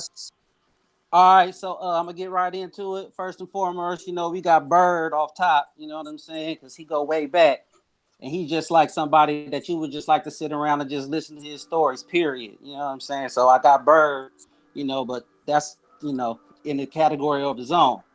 Okay, so number 10, I got OG Hawkeye. I got OG Hawkeye because I met him personally, you know what I'm saying? And we got a chance to chop it up, even though it was only like 10 minutes. And then like 2 days later, I see him on your channel, which was crazy as hell to me, you know what I'm saying? So OG Hawkeye for one, because you know what I'm saying? He still, when I talked to him, he was still with the shits, you know what I'm saying? So number 9, I got OG Giacomo. Giacomo looked like a real low to me. You know what I'm saying? He looked like he still, you know what I'm saying? He still got some resentment. You know what I'm saying? When he was giving you that interview, you know, whether it be toward AC or whoever, he still got some resentment. You know what I'm saying? So for sure, Giacomo. At number 8, I got Quake from East Coast Six Deuce. You know what I'm saying? I got Quake because he gave a shout out to them Riverside East Coasters. You know what I'm saying? And I liked it that. You know what I'm saying? And plus, you know what I'm saying? He said he liked to go about them with them hands. You know what I'm saying? Back in his day, they had to do it with them hands. You know what I'm saying? So I picked Quake because he reminded me a lot of my OG homies. You know what I'm saying? So okay, moving on. Of course, I got AC. AC at number 7. AC a cold nigga. You know what I'm saying? Point blank. Period. He got history. I'm waiting on his book to arrive so I can read that motherfucker. AC, man, you know, it's nothing you can really say about AC. AC is who he is, point blank, period. Number 6, I got the whole 9-0 card on that one. I got Miz and Cadillac, and I can't remember the other one's name. No disrespect to the homie, but I can't remember his name. But I got the whole 9-0 card, you know what I'm saying? Because I done met a lot of them in my time. That's Pookie Twin. Okay, OG Pookie Twin. Okay, my bad. Much respect to Pookie Twin, though. But I met a lot of them in my time, and a lot of them showed a nigga a lot of love. So, you know what I'm saying? Much respect to the 9-0s. At number 5, we got that man right there with that line in the back of him. You know what I'm saying? We got Thank Frog. you, my brother. Man, you know, what is there to say?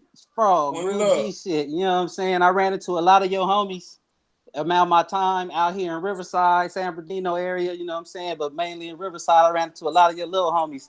So much respect to Hey, you, Frog. I was born in my brother. Riverside. Oh, yeah? That's right. Yeah. Much respect to March you, Air little Force, Caesar. March Air Force Base. Oh, that's right. Okay, I was born in Riverside community, for sure. All right, at number 4, we got OG Cutes. Man, what is there to say about Cutes? Cutes still got that fire in him. You can tell when you talk to him. You know what I'm saying? That he spit a whole lot of knowledge and he got his head on straight and he want to get shit better. You know what I'm saying? So I got much respect for Cutes. You know what I'm saying? Moving right along. Number 3, I got Cat Caesar. Man, Cat Caesar, OG ass nigga. You know what I'm saying? Down a whole lot of time. He did a whole lot of time. You know what I'm saying? Ran across, you know what I'm saying? Ran across a whole lot of 7-6s in my time too, you know what I'm saying? But Cat Caesar, much respect for him for doing all that time and coming home, you know what I'm saying? Keeping it solid, just as well as Cutes, you know what I'm saying? Move right along. Number 2, I got the New York Santanas, but I don't really got the New York Santanas. I got Cartoon. I liked it when Cartoon, I think that's his name, ain't he?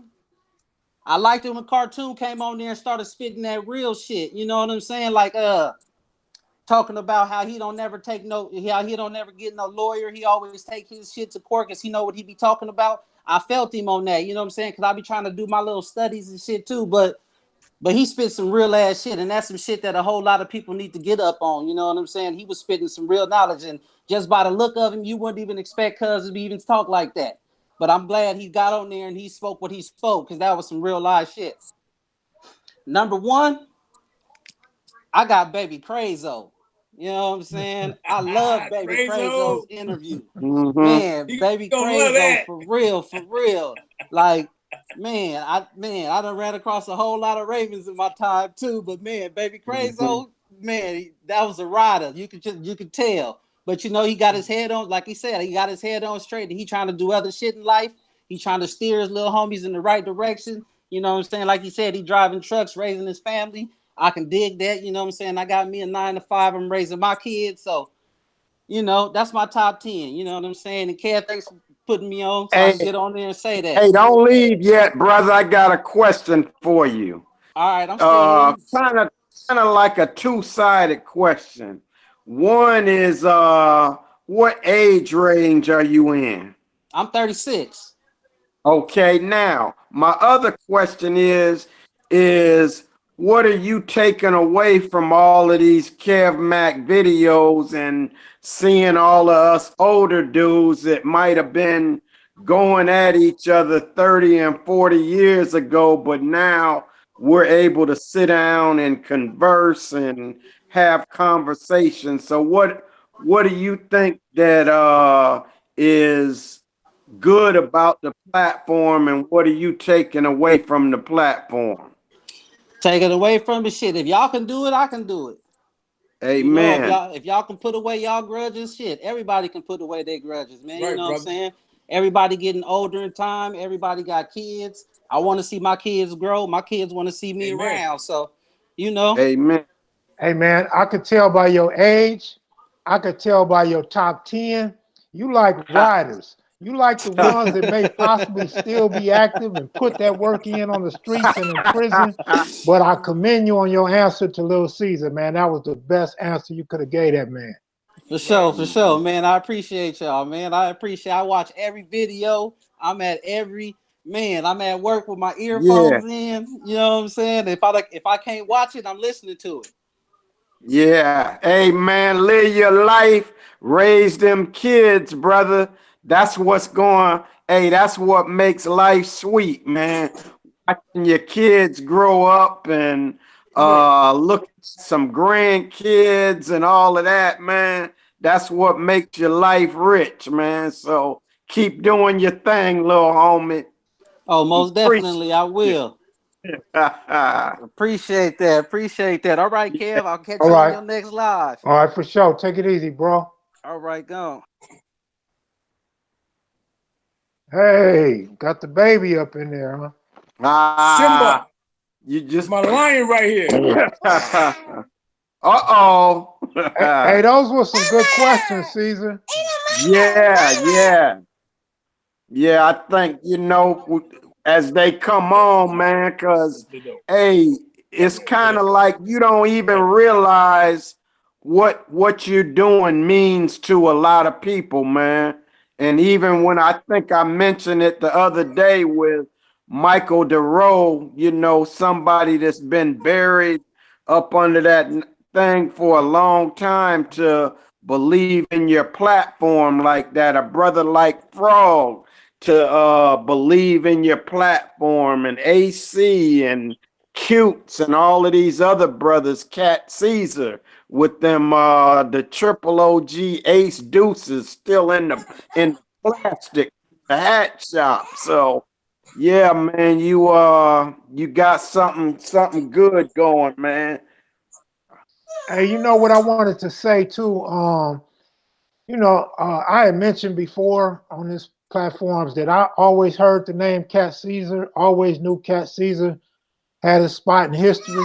But I was looking at Nugget's interview the other day, and for those that don't know or that's unaware, Nugget threw the name Cat Caesar out back in 2007 on his interview. So regardless of Yeah. what name he was known by or what he may have looked like, um, a lot of people looked over that in his interview, but he Hey, basically threw a lob to Cat Caesar. and I was surprised Nugget knew all my homeboys, man. I was like, oh, wait a minute, you know. And Hey, go ahead, Frog. I was in the hole with his homeboy. I think he was the number one guy. They called him Sparks from Raymond. He was a general up in there, and we was in the hole together, man. And I'm gonna tell you that guy right there. He's a high yellow brother, but don't let the skin fool you. Brother's a soldier. They call him Sparks. You know him, Kel?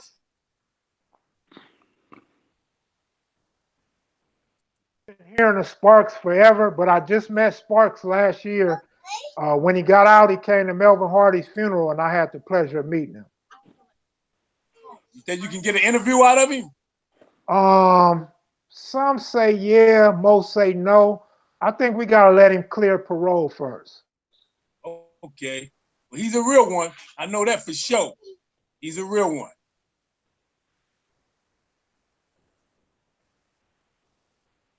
Him and Little Caesar. Yeah, So out there where you at, brother, they got gang members out there? yeah, yep. This out here, man. It's kinda, I'ma say it's some dudes maybe with a LA link or something like that. I know they about last year, maybe this time or something, they arrested 80 youngsters here from they were supposedly UBN's Bloods. The feds came and gaffled up about 80 of them at one time. I had a family member that got caught up in that.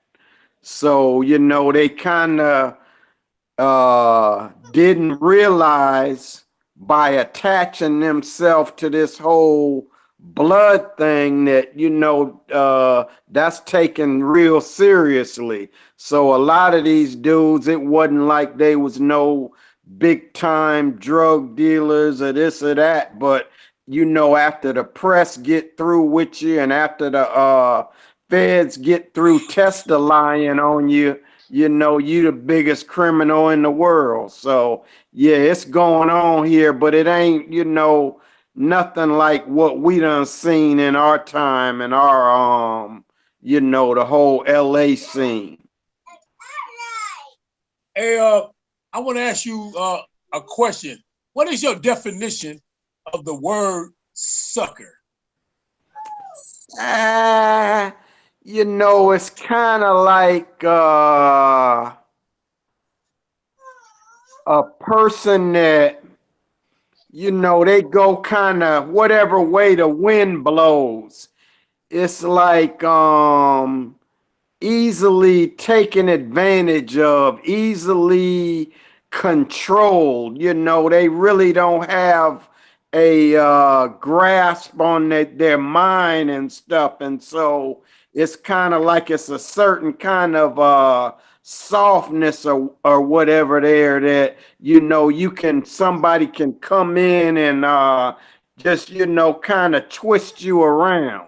But where you going with this, my brother? Okay, let me tell you something, my brother. The original Crips and the original Bloods, this is just in my eyes because I'm a little bit more politically now, and I'm 60 years old, and trust me, all the books I done read and everything I done seen, I only can come to one word, and the word is we were suckers, man. And the reason why I say we were suckers is because we knew what the Black Panthers was about. We knew that. We was children. We seen what they did, how they treated black people. We seen how they got into it with the police. And we still came up a year later, 2 years later, and start killing each other, fighting each other. I'm talking about Los Angeles, brother. We had to be suckers, man, because how can we go fight each other when we know the history? We know our history.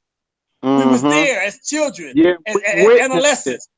Yeah, well, we witnessed we got tricked. My generation got tricked. Of course, we looked up to y'all that was fucking up.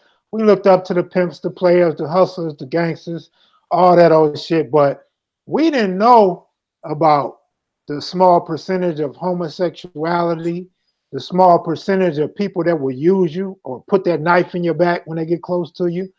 We didn't know about the dude that your good friend was gonna be trying to fuck your baby mama, your girlfriends. We didn't know that they were sending you to rob banks and rob Kmart's and rob big boys and shit so that you get all the time and they don't. We didn't know they were suckering us to carry the pistol. We thought we was gonna make a reputation for the big homie, but we carrying the pistol, so we be the ones that go to jail when we get in trouble. And we couldn't tell on the big homie. So we really got suckered in, a lot of us. Even the ones that wanted to do what we did, a lot of it was still kind of on some sucker shit because we didn't really know the truth. But ultimately we all had a choice. We all made a decision to do what we did. And the one thing that I'm sure you guys will agree with, all of us had a mother, well, all of us that had a mother told us that our friends wasn't really our friends and that we was going to end up dead or in jail. So at some point, we can't really blame nobody but ourselves, bro. Yeah, I don't blame anybody. Hey, the brother from Athens Port, his name is Bone. You heard it, Bone? Yeah. He made a statement, Kel, and the statement was so true. They used to put trains full of guns in Watts, brother, unsuperintended. And we used to break into trains and get all the guns. And they did the same thing with the Crips and Bloods. giving us guns, brother, to kill each other off. Then they shoot all this cocaine in here, giving it to whoever for us to sell by the tons, by the pound, to kill each other off, brother.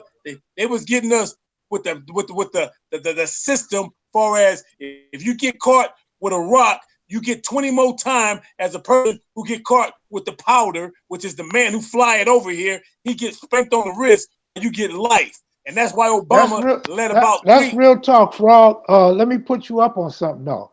That shit didn't just happen in Watts. They did the shit in Inglewood. All my homies had 380s and 45s and shit. They did the shit in Long Beach. They did the shit in Compton. They hit the black community hard by putting them trains and what do you call them, like them little reserve spots for the reserved army or whatever you call them dudes. Right. Yeah, I know what you're talking about. Over there by Inglewood, DMV, Caesar. Yeah, hey, let's not leave out Western Surplus. Oh yeah, that's right. Yeah, boy, they got a lot of blood on their hands. They was like gangbang central. Man, it ain't no way that wasn't strategically done. Man, they will catch a motherfucker stealing a piece of candy, but they didn't catch the motherfuckers that stole all that artillery in 5 different communities. It definitely was orchestrated. And they have history, my brother. Let me tell you, the same thing they did to us and this modern society, they did the same thing to the Indians. If the Cherokees is fighting the Apaches, they go take the Winchester and they sell the Winchester to the Cherokees to kill off the Apaches. Then they take the Winchester, give it to the Apaches to kill off the Cherokees. That's what they was doing, brother. Indians was killing each other with that Winchester, and then brother, give them the fire water. Hey, then they would give them the fire water.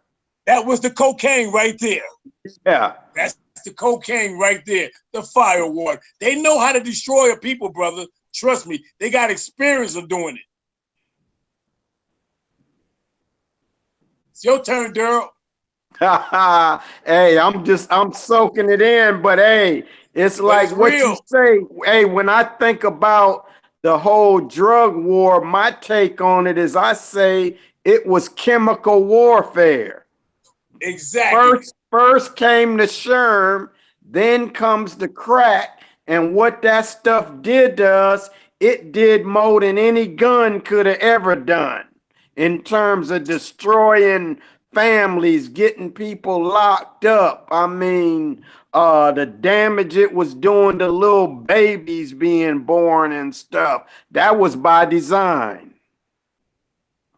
You're right, my brother. Chemical warfare. And guess what? I guarantee you this. Before we leave this earth, we might see something else new jumping off. Something more powerful than meth. Because they always working on something to kill off the people of color, brother. Hey, think destruction of a black civilization. Think about this. How many of us, our people, smoke weed? But how many of us got money invested in the dispensaries, the farms, growing the stuff? They putting every hurdle that they can put in front of you for us to get into the legal side of it, but they've been locking us up for the last 50, 100 years. That dollar bill, my brother, they know how to turn anything into dollars. And to go a little bit deeper, it goes even deeper than that, brother. Even in Africa, brother, when the tribes were fighting each other, they didn't know how to divide and conquer so good, brother. They can go to Africa and they don't even have to go inside in the middle of Africa. They send a black tribe in there to go kidnap another tribe to bring back to them behind some fire water or a rifle or some beans and rice, because their whole thing is this, my brother. They look at us as no value far as, what can I say, dealing with the products that we were sold for or trade for. It's like you're giving up a human being, which is like back in them days was the price of a Rolls Royce. You know what I'm saying? Hey, compared to a pistol.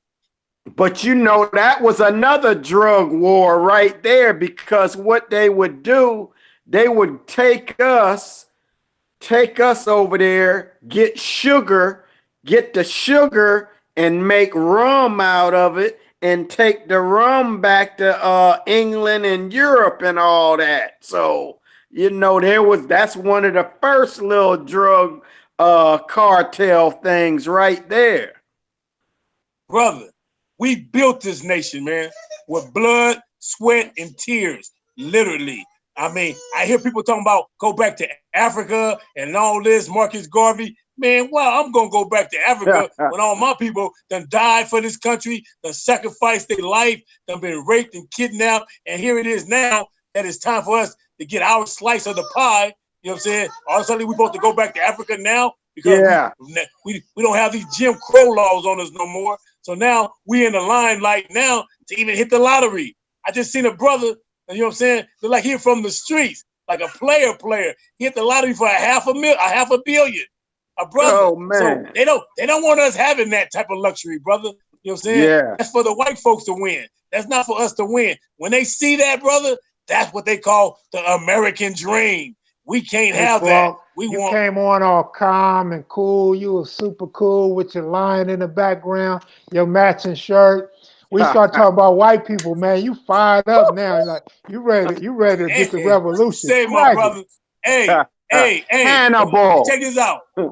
If I can be fired up, if I can have a passion, brother, against my people for all these years, why can't I have that same passion or more passion for dealing with the ones who are my true enemies, the ones who truly don't want me to have no offsprings, the ones who truly want to see me do life in prison, the one who truly want to rape my wife and want to take my family away from me. So I look at it like this, brother. Hey, if you had a passion for doing all that evil against your own people, and then you wake up and you don't have the same passion against the people who brainwash you, and yes, I said brainwash, who brainwash us to do the things that we doing, now that you are conscious, if you're not angry about that, brother, only thing I can say is this, brother. You know what I'm saying? Iceberg Slim said this in the book, brother. He said, those who think of terms of mice would never catch a lion. You would never catch a lion because you think too small. Start thinking big things. Start thinking things like what Caesar was saying. Houses, you know what I'm saying? Real estate. Forget about the low riders and all that. Cars don't have no value unless you got a Rolls Royce. Get you a house, man. Get you a gang of house. Work in some real estate. Leave your people some land. That's what it's about. That is the American dream. Land and houses. American dream ain't no cars, low rider, 6'4", Chevy. All that ain't nothing, man. Get something that's going to last to where you can pass it down to your family. If they had the American dream, we are worthy to have the American dream through our ancestors' blood, sweat, and tears, literally. Amen? Amen. Church. I want us to feel valuable, man. Let's feel valuable. We are valuable people, man. We're more than crackheads. We're more than gangbangers, man. We are people, man, that come from, guess what, man? I hate to say this, because I'm not trying to be racist. Man, we come from the bloodline of Jesus Christ, man. We really do. We come from that bloodline, man. We come from the bloodline of Judah, man. We really do. But guess how we act, though? We don't act like lions. We act like dogs. We want to be Crip dogs and B dogs. We lions, man. That's why I'm proud of Snoop. Snoop dropped that dog handle and picked up the lion handle, and because he's getting conscious now. And I give it out to Snoop on being conscious as far as dropping the dog handle and picking up the lion handle. Because we are lions, brother. Simba. Amen. Hey, Frog, when you was in the Swans, man, was you selling brack or crack? Man, I'm going to tell you this right now, and I hate to put him on blast, but I'm going to tell you this, man. Mine came straight from the freeway. Yeah. Straight from the freeway, brother. Uncut. Hey, that was powerful. That was a powerful testimony, Frog. I'm gonna get out of here, man. Go give me something to drink, man, and kick back. Peace. I got we'll my do top, it again. Okay, my top God 10 is bless, coming brother. up Sunday, y'all. One love, man. Yeah, All right, One love. powerful. for sure. All right, Caesar, take it easy, bro. Yeah, that was cool, man. That gave y'all something to talk about. You know what I'm saying? I didn't expect it to go all there, the Black Power and anti-government and all that old shit. But you know what's crazy? I hate to say this as a light-skinned dude, you know what I'm saying? A person on YouTube, but it's crazy when we start talking about how other races do us and other races don't like us. The first thing that always come to my mind is we don't like each other. How can you be mad when another race hates your guts when your brother hates your guts? That's the only thing that I trip off of in this type of conversation is it don't matter if we hate other races or we love other races. That motherfucking Crip is killing the blood. The Crip is killing the Crip. Blood's killing the Crip. Hoover's killing Crip. Come on, man. All that shit is really, to me, all that shit's null and void until we can get ourselves together. Once we get ourselves together and quit killing each other and quit hating on each other and quit dogging each other in the comments and going on Instagram trolling each other and calling each other out and showing pistols and shit and talking about what we got and you don't got, I can't worry about no other race, bro. You know, other races say I'm racist. My race say I'm soft on other races. But the truth and the factual facts of it all is we got to get along with each other. And that's why the saying is clean up your own backyard first. You know what I mean? So that's why you don't hear me on the racist rants. I don't do that because our shit ain't right. You know what I'm saying?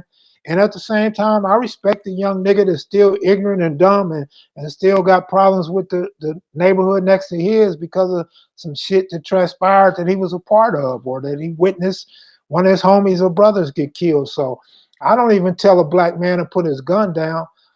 But what I do say is don't shoot a motherfucker when there's ways to avoid all of that. It's no reason to put yourself in a situation where you have to go to prison or take another man's life because he look at you funny or because he's wearing a different color. You know what I mean? Or because of where his mother grew up. That shit is old, man. That shit is played out. It's ignorant. And let's get ourselves together, bro. Spread the word. KMV 2019 is around the corner. You know I'm going to turn up in the summer of 2019, man. I'm going to get behind that camera and bring in some more great content. I promise I'm going to bring you better shit next year than I brought to you this year. Shout out to Keith Pedler, Mixmaster Ken. Shout out to the San Diego 40s. I like to do all you guys interviews again with the real camera, with the Canon, and make your shit better. And hopefully it'll crack my top 10 next year. Y'all take it easy, man. Don't forget Sunday, KMAX Top 10. KM Maniacs. Peace.